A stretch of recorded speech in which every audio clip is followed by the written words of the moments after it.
Okay பிள்ளைகள், 2021 paper பார்த்துட்டு இருக்கிறோம்னே. சரி, இப்ப இதுல நாங்க 30வது கேள்வியில இருந்து ஸ்டார்ட் பண்ணணும். ஓகே. ஒரு மெல்லிய இரும்பு நாரை வெப்பமாக்கும் போது அது கனப்பொழுதில் தகனமடைகின்றது. எனினும் ஒரு இரும்பு ஆணியை செஞ்சூடாக்கும் வரைக்கும் வெப்பமாக்கினாலும் அது கருதத்தக்க அளவு மாற்றத்துக்கு உட்படுவதில்லை.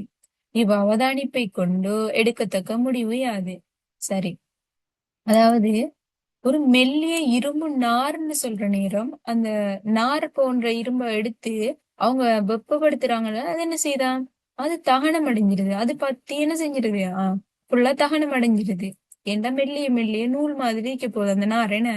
ஆனா இரும்பு ஆணியை நாங்க வெப்பப்படுத்தினாலும் அது நல்லா வந்துட்டு செஞ்சூடாகும் வரைக்கும் வெப்பமாக்கினாலும் கருதத்தக்க மாற்றம் வந்துட்டு நடக்குது இல்ல. இதுக்கு என்ன காரணம்? இதுல நீங்க என்ன முடிவு எடுக்கீங்கன்னு சொல்லி கேக்குறாங்க. அப்ப எங்களுக்கு தெரியணும், இரும்பு இரும்பு வந்து சரியா எஃப்இனா இரும்பு உலோகம் வந்து ஒட்சிசனோட அதாவது தகனம் அடைகிற நேரம் எங்களுக்கு என்ன கிடைக்கும்? அதாவது FeO2 ஏதோ ஒரு சேர்வு என்று வரப்போகுது. FeO2 அந்த மாதிரிதான் சேர்வு வரப்போகுது, தகனம் அடையும். அப்போ எங்களுக்கு விலை கொள்ளணும் என்னன்னு சொல்லி சொன்னா, ஒரு மெல்லிய இரும்பு நாரா இருந்தாலும் சரி, ஒரு இரும்பு ஆணியாக இருந்தாலும் சரி, அது ரெண்டுமே வந்துட்டு இரும்பு தானே, Fe தானே. ரைட். ஒரு இரும்பு நார் ஊக்கியாக தொழிற்படுகின்றதுன்னு சொல்றது பிழை. இங்க இரும்பு வந்து ஊக்கி இல்ல. ஊக்கின்னு சொன்னா என்ன? தாக்க விதத்தை அதிகரிக்கும், ஆனா தாக்கத்துல விரயமாகாது. அப்படித்தானே ஊக்கின்னு சொன்னா. இங்க இரும்பு நார் வந்து ஊக்கியா தொழிற்படல, அது தாக்கத்துல பயன்படுத்தப்படுறது. சோ அந்த முதலாவது கூற்று பிழை. ரெண்டாவது, இரும்பு நாரும் இரும்பு ஆணியும் ஒன்றுக்கொண்டு வேறுபட்ட தாக்கங்களுக்கு உட்படுகின்றன. அப்படி உட்படுறதில்ல. என்னன்னு சொன்னா, இரும்பு நார் இரும்பு ஆணி ரெண்டுமே ஒரே உலோகம் தான், ரெண்டுமே ஒண்ணுதான். சரியா? என்ன, ரெண்டோட மேற்பரப்பும் வேற வேற. அதாவது இரும்பு நாருக்கு வந்து மேற்பரப்பு அதிகமா இருக்கும் இரும்பு ஆணியை விட. சரியா? இரும்பு நாரினதும் இரும்பு ஆணியதும் அமைப்புகள் ஒன்று கொண்டு வேறுபட்டவை இல்ல. ஒரு தாக்கத்தின் வீதம் தாக்கிகளின் பௌதீக இயல்பில் தங்கியிருக்கும், அவ்வளவுதான். அதுல மேற்பரப்பளவு மாறுறதுனாலதான் அவருடைய தாக்கம் வந்துட்டு என்ன செய்யுது? தாக்க வீதம் மாறுது. மேற்பரப்பளவு கூட கூட தாக்க வீதம் அதிகரிக்கும். இது கட்டாயம் தெரிஞ்சிருக்கணும். சரியா? அப்ப 30வதுக்கு 4வது ஆன்சர். ஓகேயா? ஓகே, நாங்க அடுத்த கேள்விக்குள்ள போவோம். 2011ஆம் ஆண்டு 2011ஆம் ஆண்டில் ஒரு நிமிஷம். 2011ஆம் ஆண்டில் இலங்கையில் வாழ்ந்த யானைகளின் எண்ணிக்கை 5879 ஆகும். அந்த யானைகளின் எண்ணிக்கையை அறிமுகம் செய்வதற்கு மிகவும் உகந்த உயிர்கோளத்தின் ஒழுங்கமைப்பு மட்டம் யாதுன்னு சொல்லி கேக்குறாங்க. ரைட். இங்க எங்களுக்கு உயிர்கோளத்தின் ஒழுங்கமைப்பு மட்டம் சொல்லி சொன்னா என்னன்னு தெரியும். ரைட். எங்களுக்கு இப்ப நாங்க ஆஹ் உயிர்கோளம்னு சொல்லி சொன்னா என்ன?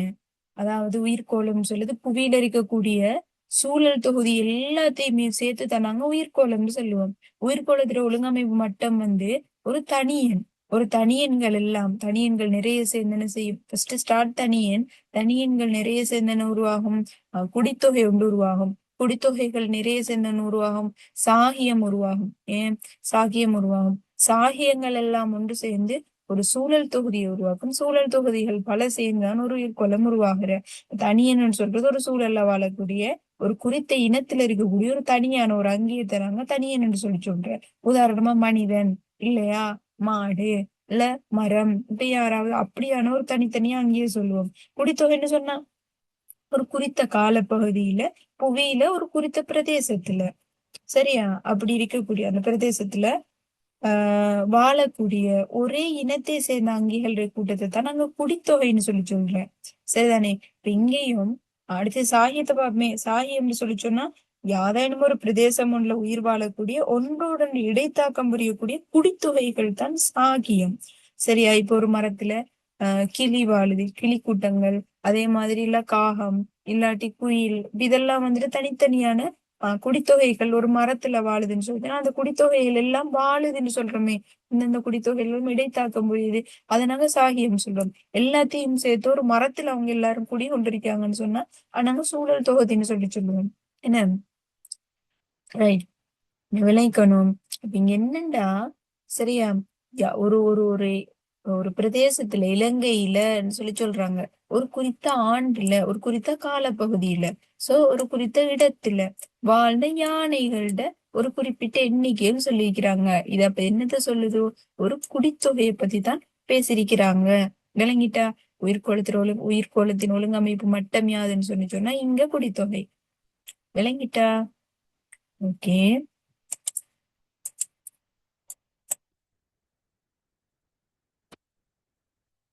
நாங்க அடுத்த கேள்விக்குள்ள போவோம். ஒரு என்பிஎன் டிரான்சிஸ்டர் வகை ஒரு என்பிஎன் வகை டிரான்சிஸ்டர் தொடர்பான சரியான விடையை தேர்ந்தெடுக்க. நீங்க டிரான்சிஸ்டர் பத்தி பார்த்திருப்பீங்க, சரியா? இப்ப டிரான்சிஸ்டர் வந்து ரெண்டு வகையான டிரான்சிஸ்டர் இருக்கு. ஒன்று என்பிஎன் டிரான்சிஸ்டர், இன்னொன்று பிஎன்பி டிரான்சிஸ்டர். இப்ப டிரான்சிஸ்டர் ஒன்று எடுத்தோம்னு சொல்லி சொன்னா இந்த மாதிரி இருக்கும், சரியா? இந்த மாதிரி டிரான்சிஸ்டர் விற்க போகுது.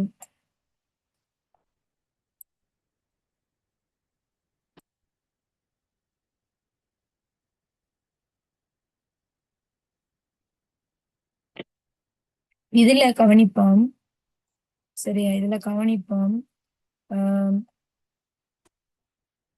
இதை நான் வந்து என்பிஎன் டிரான்சிஸ்டர்னு சொல்றேன். என்பிஎன் டிரான்சிஸ்டர், இது பிஎன்பி டிரான்சிஸ்டர். பிஎன்பி எப்படி நாங்க வேறுபடுத்தி எடுக்கிறேன்னு சொல்லி சொன்னா, சரியா, முதல் கவனிங்க. இதுக்கு நாங்க சொல்லுவோம் பேஸ்ன்னு சொல்லி சொல்லுவோம், அடி.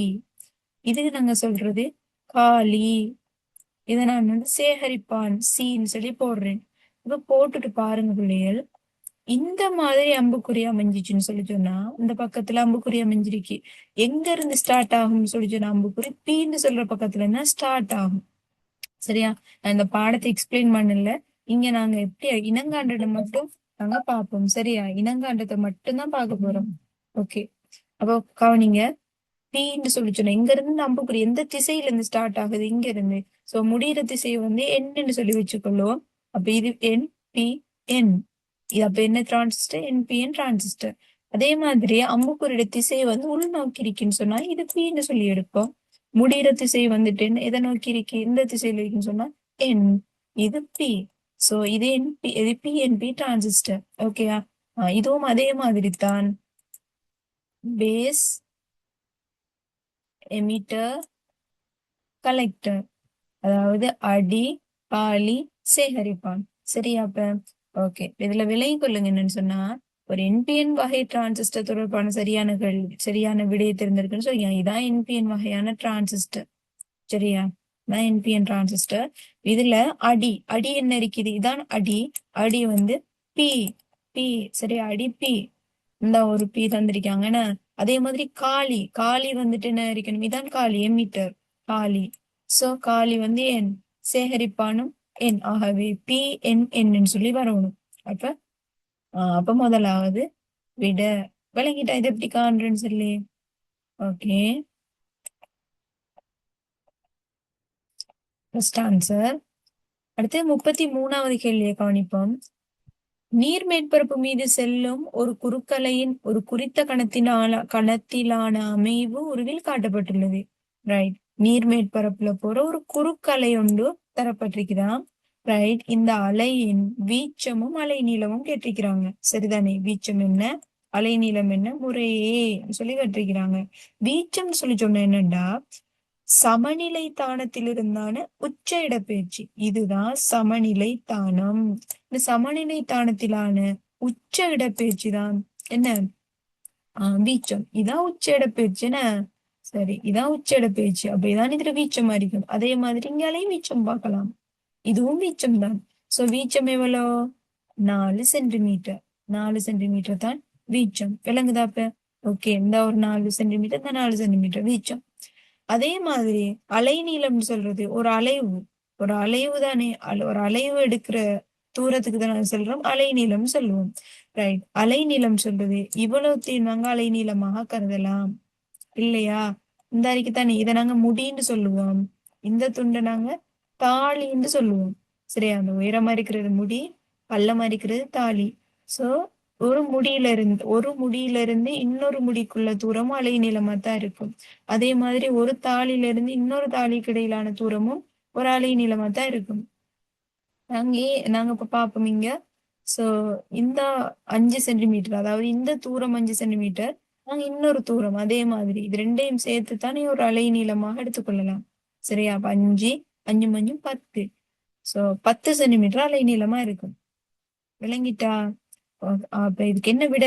4 சென்டிமீட்டர் 10 சென்டிமீட்டர். ரெண்டாவது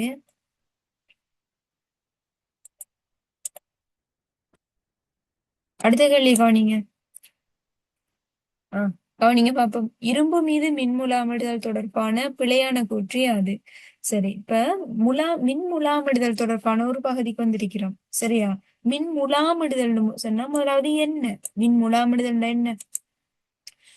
மின் பகுப்பை பயன்படுத்தி யாதாயினும் ஒரு மேற்பரப்பு மீது மெல்லிய உலோகப்படையை பூசுதல் மின் முலாமிடுதல் எனப்படும். சரியா?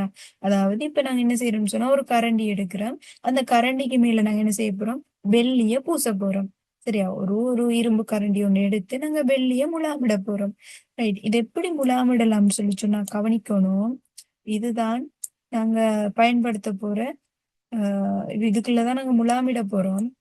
இங்க நாங்க பயன்படுத்துற திரவம் இருக்குதானே, நாங்க செப்புவ முலாமிடப்படும் சொன்னா செப்புட கரைசலைத்தான் நாங்க இங்க பயன்படுத்தணும். மின் பகுப்பு கரைசல் தானே இங்க பயன்படுத்தக்கூடிய கரைசல் சரி, இங்க பயன்படுத்தக்கூடிய கரைசல் இங்க மின் முலாமிடுதலுக்கு பயன்படுத்தக்கூடிய கரைசல் செப்பு கரைசலா இருக்கணும். அப்ப நாங்க இதுக்கு என்ன பாவிப்போம் சொன்னா செப்பு சல்பேட் கரைசலை பாவிக்க போறோம். உதாரணமா சொல்ல நான் செப்புவ முலாமிட போறேன். யாருக்கு? இரும்புக்கு செப்புவ முலாமிட போறோம். CuSO4 கரைசலை பயன்படுத்துறேன். சரியா? ரைட். இங்க முலாமிடப்படுறது ஒரு இரும்பு கரண்டி உண்டாக இருக்குமா இருந்தா இதுதான். இதை நாங்க இத கத்தோடுன்னு சொல்லி இதை நாங்க கெத்தோடுன்னு சொல்லி, கெத்தோடுனா மைனஸ், இதை அனோடுன்னு சொல்லி, அனோடுன்னா பிளஸ். சரியா? இந்த மாதிரி ஒரு மின்கலம் இணைக்கப்பட்டிருக்கு. சோ இப்ப நாங்க யார முலாமிட போறோமோ அவங்கள நாங்க கத்தோட்ல கொண்டு வந்து நிக்க வைக்கணும். கத்தோட்ல கொண்டு வந்து வைக்கணும். ஒரு கரண்டியை நாங்க கொண்டு வந்து வைக்கிறோம். அந்த கரண்டியை முழுமையா என்ன செஞ்சிருக்கணும்? இந்த கரைசலுக்குள்ள அமர்த்தி இருக்கணும். இதுதான் நாங்க முலாமிட போறோம். சோ மின் முலாமிடப்பட வேண்டிய ஆளை நாங்க வைக்கணும், கத்தோட்ல வைக்கணும். யார நாங்க யார நாங்க பூச போறோமோ, எந்த உலோகப்படையை பூச போறோமோ அதை நாங்க கத்தோட்ல அனோட்ல வைக்கணும். இது செப்பு தகடை நாங்க கொண்டு வந்து அனோட்ல வைப்போம். இது கொஞ்சம் கொஞ்சமா அரிச்சு என்ன செய்யும்? அப்படியே இதுக்கு மேல பூசப்படும். இப்ப இங்க நான் விலை கொள்ளணும்னு சொன்னா கட்டாயம் இங்க பயன்படுத்த போற அழுத்த வேறுபாடு குறைஞ்ச ஆளா இருக்கணும். யாரு? இந்த மின்கலம் இருக்குதானே, இந்த மின்கலத்துல அழுத்த வேறுபாடு குறைவா இருக்கணும். இந்த நடக்கிற செயற்பாட்டுக்கு மின்னோட்டம் குறைவான மின்னோட்டம் இருக்கணும். அப்பதான் சரியா தரமான முலாமிடல் நடக்கும். அதே மாதிரி கரைசல்ற செறிவும் CuSO4 கரைசல் பாவிச்சிருக்கிறோம். அதுல கரைசல்ற செறிவும் எப்படி இருக்கணும்? குறைஞ்ச செறிவாக இருக்கணும். விளங்குதா? ஓகே. இப்ப இதுல கவனிப்போம். என்ன முதலாக கொடுத்திருக்கிறாங்க? ஆன்சரை வாசிப்போம். மின்முலாமிடப்படும் உலோகத்தின் சேர்வை ஒன்றின் நீர்க்கரைசல் மின் பகுபொருளாக இருத்தல் வேண்டும். அதாவது இங்க பயன்படுத்த போடக்கூடிய கரைசல் இருக்குதானே, அது மின்முலாமிடப்படும் உலோகத்தின் சேர்வை ஒன்றில் நீர்க்கரைசல், அந்த அந்த உலோகத்துல சேர்வை நீர்க்கரைசல் தான் மின் பகுபொருளாக இருத்தல் வேண்டும். சரியா இல்லையா? சரி. ஓகே. தரமான மின்முலாமிடுதலுக்கு மின்பகுபொருள் உயர் செறிவை கொண்டிருத்தல் வேண்டும். உயர் செறிவை கொண்டிருந்தா வேற ஒண்ணும் நடக்க மாட்டே. இப்ப நாங்க என்ன செய்யறோம்னு சொன்னா இந்த கரண்டில மின்முலாமிடுறதுக்கு உயர் செறிவை பாவிக்கிறோம். திரும்ப கரண்டியை வெளியெடுத்து அப்படியே எங்கட கையோட வரும். என்ன? முலாமிடப்பட்டது அப்படியே எங்கட கையோட ஒட்டிட்டு வரும். தரமான முலாமிடலாக இருக்காது அது. சரியா? உயர் செறிவு அரிக்க கூடாது. அது ஸ்லோவா நடக்க வேண்டிய ஒரு ப்ராசஸ். எனவே அது செறிவு குறைவா இருக்கணும். அடுத்தது மின்பகுப்பு களத்தின் கத்தோடாக இரும்பு அமைதல் வேண்டும். கத்தோடாக இரும்பு தான் இருக்கணும். இங்கதான் இரும்பு இருக்கணும். அதே மாதிரி செப்பு இஞ்சால இருக்கணும். சரிதானே? அதாவது நோட்லதான் செப்புரிக்கணும். பயன்படுத்தும் மின்னோட்டம் நேரோட்டமாக இருத்தல் வேண்டும். அதுவும் சரி. இதுக்கு என்ன ஆன்சர்? ரெண்டாவது. விளங்கிட்டா? அடுத்த கேள்வி கவனிப்போம். நீர் ஹைட்ரோகுளோரிக் அமிலத்தை கொண்ட ஒரு கூம்புக்குடுவை ஒரு உணர்ச்சியுள்ள தராசு மீது வைக்கப்பட்டுள்ளது. அப்ப என்ன செய்யறாங்கன்னு சொன்னா, நீரையும் ஹைட்ரோகுளோரிக் அமிலத்தையும் கொண்ட ஒரு கூம்பு குடுவை எடுத்து ஒரு தராசுக்கு மேல வச்சிருக்கிறாங்களாம். சரியா? ஒரு கூம்பு குடுவை எடுத்திருக்காங்க. இதான் ஒரு கூம்பு குடுவைன்னு வச்சுக்கோமே. இந்த கூம்பு குடுவையை ஒரு தராசுக்கு மேல, இந்த மாதிரி ஒரு தராசுக்கு மேல வச்சிருக்கிறாங்கன்னு வச்சுக்கொள்வோம். சரி, இப்ப இதுக்குள்ள என்ன இருக்குதான்னு சொல்லி கேட்டா, நீரும் எச்சியலும் இருக்குதாம். இதுக்குள்ள எச்சியல் இருக்க போகுது. ஐதானா ஹைட்ரோகுளோரிக் அமிலம். இதுக்குள்ள என்ன செய்யறாங்களாம்? அதில் சுண்ணாம்பு கல் துண்டுகள் மிகையாக சேர்க்கப்பட்டன. இதுக்குள்ள என்ன செய்யப்பட்டிருக்குன்னு சொன்னா, சுண்ணாம்பு கல் சேர்க்கப்பட்டிருக்கு. அதுவும் எப்படி? மிகையாக. சுண்ணாம்புக்கல் துண்டுகளை சேர்த்த பின்னர் தராசின் வாசிப்பு நேரத்துக்கு எதிரே மாறும் விதம் எந்த வரைபின் மூலம் காட்டப்படுகின்றது. சரி, இப்ப இங்க என்ன நடக்கும் சொல்லி சொன்னா, மிகையாக தானே சேர்க்கப்பட்டிருக்கு சுண்ணாம்பு. ரைட். இந்த சுண்ணாம்புன்னு சொல்றது கல்சியம் கார்பனேட். சரியா? CaCO3. இந்த கல்சியம் கார்பனேட் என்ன செய்யும் சொல்லி சொன்னா, ஐதான HCl. ஏன் ஐதான HCl? நீர் சேர்க்கப்பட்டிருக்கு ஹைட்ரோகுளோரிக் அமிலத்துக்கு. ஏன்னா ரைட், இந்த HClஓட தாக்கம் அடைஞ்சு என்ன நடக்கும் சொன்னா, கல்சியம் குளோரைட்டையும், சரியா, CaCl2 கல்சியம் குளோரைட்டும் CO2 வாயுவும் நீர்மிங்களே கிடைக்கும். சரியா? விளங்குதா சொல்றது? நீரும் கிடைக்கும். அப்ப இதுதான் எங்களுக்கு கிடைக்கிற விஷயம். இப்ப இதுல என்ன நடக்கும்னு சொல்லி சொன்னா, இதுக்குள்ள இப்ப என்ன போட்டிருக்காங்க? சுண்ணாம்பு சுண்ணாம்பு போட்டிருக்கிறாங்க. என்ன இப்ப என்ன நடக்கும்னு சொல்லி சொன்னா, இந்த தாக்கம் நடக்க நடக்க நடக்க நடக்க இந்த வாயு வெளியேற்றம் நடக்கும். அப்ப வாயு வெளியேற இதுல இருக்கக்கூடிய திணிவு என்ன செய்யும்? நிறை என்ன நடக்கும்? நிறை குறைவு ஏற்படும். அப்ப தராசட வாசிப்பு கொஞ்சம் கொஞ்சமா குறைஞ்சு கொண்டு போய் ஒரு கட்டத்துல என்ன செய்ய மாட்டேன்னு சொல்லி சொன்னா, தாக்கம் நடைபெறாது. ஏன்? சுண்ணாம்புகள் மிகையா போடப்பட்டிருக்குது. ஐதான குளோரிக் அமிலம் இல்லாம போயிரும். தாக்கம் நடக்கிறதுக்காக இல்லாம போயிரும். அப்ப தாக்கம் ஒரு கட்டத்துக்கு மேல நடக்காம அப்படியே நிக்கும். சரி, அப்ப இதுக்கு பொருத்தமான கிராஃப் ஏதா இருக்கும். அந்த 4வது கிராஃப் தான் பொருத்தமான கிராஃப். கொஞ்சம் கொஞ்சமாக என்ன செய்யும்? நிறை குறைய, தராசட வாசிப்பு குறைய ஆரம்பிச்சு ஒரு கட்டத்துல தராசட வாசிப்பு மாறாது. விளங்கிட்டா? ஓகே. ஒரு நிலைமாற்றியின் முதன்மை சுருளிலும் துணை சுருளிலும் உள்ள முறுக்குகளின் எண்ணிக்கைகள் முறையே NP, NS ஆகும். முதன்மை சுருளின் அழுத்த வித்தியாசம் VPயும் துணை சுருளின் அழுத்த வித்தியாசம் VSம் ஆகும். முறுக்குகளின் எண்ணிக்கைக்கும் அழுத்த வித்தியாசத்துக்கும் இடையே உள்ள சரியான தொடர்புடைமை அது. இது தியரி பேஸ் கேள்வி. எனக்கு தெரியணும், முதன்மை சுருளின் முறுக்குகளின் எண்ணிக்கையின் கீழ் துணை சுருளின் முறுக்குகளின் எண்ணிக்கை யாருக்கு சமனா இருக்கும்? NP என்ன சமன்? VP/VSக்கு சமன். சரியா? VP/VSக்கு சமன். ஆனா மின்னோட்டத்தை பொறுத்த மட்டும், அதாவது VPன்னு சொன்னா என்ன தெரியுமா? முதன்மை சுருளோட அழுத்த வித்தியாசம். VSன்னு சொன்னா துணை சுருளோட அழுத்த வித்தியாசம். ஓகே. ஆனா மின்னோட்டம் இதுக்கு மாறா இருக்கும். அதாவது IS எங்கேல IPன்னு சொல்லி வரும். சரியா? IPன்னு சொல்லி வரும். இது சாதாரணமான தியரி. அப்ப இதுக்கு என்ன ஆன்சர்னு சொல்லி சொன்னா, VP/VS சமன் NP/NS. First answer. சரியா? இது விளங்கிட்டா? ஓகே.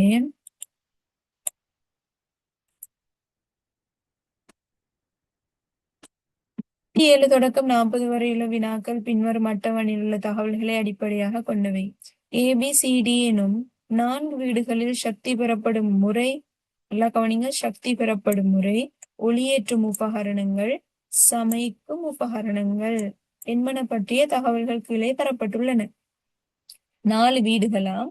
4 வீடுகள்லையும் இந்த 3 விஷயங்கள் எங்களுக்கு தகவல் தரப்பட்டிருக்குது. 37வது கேள்வி. எந்த வீட்டில் சக்தியை பெறும் முறையாக புதுப்பிக்க முடியாத சக்தி முதல் மாத்திரம் பயன்படுத்தப்படுகின்றது சொல்லி கேட்டிருக்காங்க. சரி, இப்ப இதுல என்ன கேட்டிருக்காங்கன்னு சொன்னா சக்தி பெறும் முறை. அப்ப நீங்க கவனிக்கணும், சக்தி பெறப்படும் முறை இந்த அறிக்கை. அப்ப நாங்க இந்த இந்த தகவலை தான் பார்க்க போறோம். கேள்வியை சரியா வாசிக்கணும். சரியா? சரி, இதுல என்ன சொல்லிருக்காங்கன்னு சொன்னா ஏ வீட்டுல வந்து சூரிய கலங்களை பயன்படுத்துறாங்களாம். அப்ப சூரிய கலம் வந்துட்டு என்ன, சூரிய ஒளி சக்தியால சூரிய கலத்தால என்ன செய்யப்படுது, மின் பிறப்பிக்கப்படுது. சோ அது புதுப்பிக்க கூடிய ஒரு சக்தி முதல். சரியா? புதுப்பிக்க கூடியது. அது வராது, ஏன்னா புதுப்பிக்க முடியாதுன்னு கேட்டிருக்காங்க. ரைட். தேசிய மின்வலு நெய்யரி, அதாவது தேசிய மின்வலு நெய்யரியில இருந்து இப்ப எங்கட வீட்டுக்கெல்லாம் கரண்ட் வருதுன்னு சொல்லி சொன்னா அது வந்து என்னது, காற்றாலையில இருந்து மின் உற்பத்தி நடக்கலாம். அதே மாதிரி இந்த நீர் மின் உற்பத்தி இருக்குது, அனல் மின் உற்பத்தி. இதுல வந்துட்டு நாங்க என்ன செய்யலாது, புதுப்பிக்க முடியாதுன்னு சொல்ல இயலாது. சரியா? அதே நேரம் மின்பிறப்பாக்கின்னு சொல்லி சொன்னேன், ஜெனரேட்டர். சோ அதுக்கு நாங்க என்ன செய்யணும், நாங்க வந்து டீசல் இல்லாட்டி என்ன மண்ணெண்ணெய் இது மாதிரி தானே ஊத்தி செய்யற இந்த மின்பிறப்பாக்கி நாங்க யூஸ் பண்ணலாம். அது வந்துட்டு உயிர் சுவட்டு எரிபொருளை பாவிச்சுதான் நாங்க மின்பிறப்பாக்கியை யூஸ் பண்ணுவோம். சோ அது வந்து என்ன செய்யலாது, நாங்க வந்து மீள புதுப்பிக்க முடியாது. யார, மின் திறப்பாக்கி. உயிர் வாயு வழக்கு அது என்ன செய்யலாம், பயோகேஸை பயன்படுத்தி செய்யறதெல்லாம் நாங்க மீள் புதுப்பிக்க முடியும். இப்ப இங்க விளங்கணும், மீள் புதுப்பிக்க முடியாது என்ன அறிக்கணும், வீட்டுல தானே என்ன செய்யலாது, மீள் புதுப்பிக்க முடியாது. அடுத்த கேள்வி, தகாத விதத்தில். சரியா? நீங்க தகாத விதத்தில் சூழலுக்கு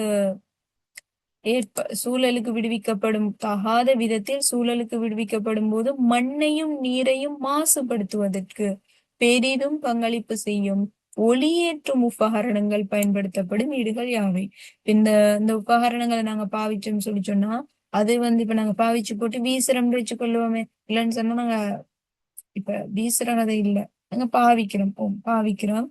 இப்படி பாவிக்கிற நேரம் அது வந்து அதுல பயன்பாடு முடிஞ்சு நாங்க வீசுறோமோ இன்னும் செய்யறோம்னு வச்சுக்கொள்வோம். இதை பயன்படுத்தி அது மண்ணையும் நீரையும் மாசுபடுத்துது. அப்படி மாசுபடுத்துறதுக்கு எது பெரிதும் பங்களிப்பு செய்யுதுன்னு சொல்லி கேக்குறாங்க. ரைட். கவனிப்பு மீதான ஒளியேற்றும் உபகரணம். ஏ வீட்டுல வந்து சிஎஃப்எல் குமிழ்கள் பாவிக்கிறாங்க, பி வீட்டுல இலை குமிழ்கள், சி வீட்டுல புளோரொளிர்வு விளக்குகள், டி வீட்டுல உயிர்வாயு விளக்குகள் பெரிய ஆபத்துகள் இல்ல. சரி, இலை மின் குமிழும் அப்படி இன்னொன்று இல்ல, மண்ணை நீரை மாசுபடுது. ஆனா சிஎஃப்எல் குமிழ்களும் புளோரொளி விளக்குகளையும் என்னன்னு சொல்லி சொன்னா இங்க பார உலோகங்கள் தான் பயன்படுத்தப்படுது. சோ பார உலோகங்கள் பயன்படுத்தப்படுறதுனால அது மண்ல சேர்ற நேரம், நீர்ல சேர்ற நேரம் என்ன செய்யும், அந்த பார உலோகங்கள் மிகப்பெரிய எதிர்விளைவுகள் ஏற்படுறதுக்கு காரணம். ஒரு நேரம் எங்கட உடல்ல சேர்ந்தாலோ அது என்ன பெரிய ஆபத்து, புற்றுநோய் வரத்துக்கு கூட காரணம் அமையும். சரியா? ஆகவே வந்து மிகவுமே ஆபத்துக்குரிய இல்லாட்டி வந்துட்டு மாசுபடுத்தலுக்கு உட்படக்கூடிய ஒரு சாமான்னு சொல்லி சொன்னா யார் அறிக்கணும், ஏ வீட்லயும் சி வீட்லயும் தான் பாவிக்கிறாங்க.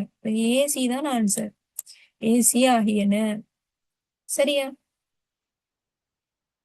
ஓகே. வீட்டினுள்ளே உள்ள வளியை மாசுபடுத்துவதற்கு குறைந்தபட்ச பங்களிப்பு செய்யும் சமைக்கும் உபகரணங்கள். இப்ப சமைக்கும் உபகரணத்தை பார்க்கும். இதுல வளியை மாசுபடுத்துறதுக்கு குறைந்தபட்ச பங்களிப்பு செய்யறதுன்னு சொல்லி குறைந்தபட்ச பங்களிப்பு. இதுல யாரு இலகுவா வளியை மாசுபடுத்துவாங்க, விறகு அடுப்பு வந்து என்ன செய்யலாம், விறகு அடுப்பை பாவிச்சோம்னு சொன்னா புகை கூடுதலா வெளியேறும், சோ மாசுபடுத்தும். சரியா? மண்ணெண்ணெய் அடுப்பு அதுவும் வந்துட்டு என்ன மாசுபடுத்தும், ஏன்னா வளியோட புகை வந்து சேரும் என்ன. ரைட். மின் வெப்பமாக்கி அல்லது மின் வெப்பமாக்கில இருந்து என்ன செய்ய போறதில்லை, எதுவுமே வெளியாக போறதில்லை. சோ அது வந்துட்டு எந்த விதமான பெரிய மாசுக்கள் வந்துட்டு வளிய சுத்தப்படுத்தும் சொல்லி நாங்க சொல்ல இயலாது.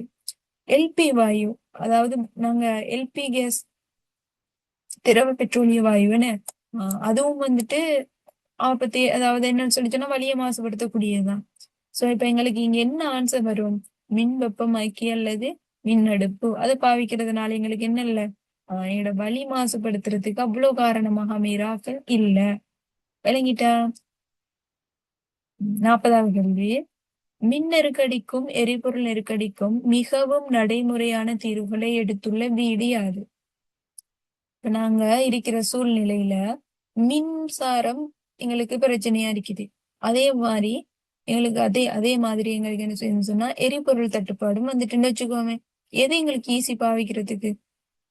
எங்களுக்கு இது 3யும் வச்சு கேக்குறாங்க. சக்தி பயப்படும் முறை, ஒளியேற்றும் உபகரணம், சமைக்கும் உபகரணம். இந்த 3யும் பாக்குற நேரம் இந்த சூரியகாலம் பாவிக்கலாம். ஓகே. சிஎஃப்எல் குமிழ், எல்பி வாயு எல்பி வாயுன்னு வரக்குள்ள எங்களுக்கு என்ன கேஸ் எங்க இருந்து எடுக்குற? அதான் நான் எரிபொருள் நெருக்கடி ஆகிருமே. தேசிய மின்வெள நிலையம் ஐநூக்கு அது பிழைக்குது. சரியா? அதே மாதிரி மின் பிறப்பாய்க்கு உயிர் வாயு அலகு. ஓகே, உயிர் வாயு அலகு எடுக்கலாம். இந்த பயோகேஸ் தானே எடுத்துக்கொள்ளலாம். உயிர் வாயு விளக்குகள் அதுவும் சரி. விறகு அடுப்பு அதுவும் பாவிக்கலாம் இல்லையா? அப்ப எங்களுக்கு என்ன வீடு மிகவும் பொருத்தம்? டி என்ன? ரைட். மின் நெருக்கடிக்கும் எரிபொருள் நெருக்கடிக்கும் மிகவும் நடைமுறையான தீர்வுகள் எடுத்துள்ள வீடு யாருன்னு சொன்னா டி தான். விளங்கிட்டா அப்ப இது? நாங்க 2021ஆம் ஆண்டு பேப்பரும் பினிஷ் பண்ணிட்டோம். ஓகே பிள்ளைகள், அப்ப இதோட நாங்க கிளாஸ் நிப்பாட்டுவோம்.